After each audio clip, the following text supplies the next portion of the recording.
আসসালামু আলাইকুম। দিনার ছোট্ট রান্নাঘরে সবাইকে স্বাগতম। ডাল নিয়েছি হাতের 2 মুঠের আন্দাজে, যেহেতু আমরা অল্প মানুষ তাই। নেওয়ার পর আমি 10 মিনিট ভিজিয়ে রেখেছি, তারপর ধুয়ে এখন সিদ্ধ করব। চুলায় বসালাম। যখন ডালটা গলে আসবে তখন আমি অল্প হলুদ দিব, কারণ ডালে অল্প হলুদ দিতে হয়, আর হলো লবণ দিব। কিছুক্ষণ পর এখন আবার একটু অল্প লবণ দিয়ে দিব।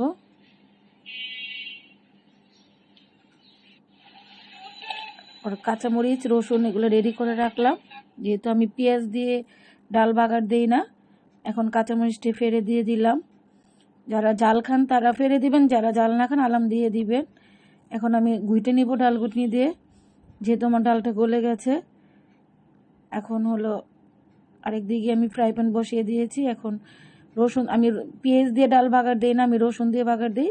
তো রসুনটি লাল হয়ে গেলে, হালকা লাল হলে আমি বাগারটা দিয়ে দিব। আমার মসুরির ডাল রেডি।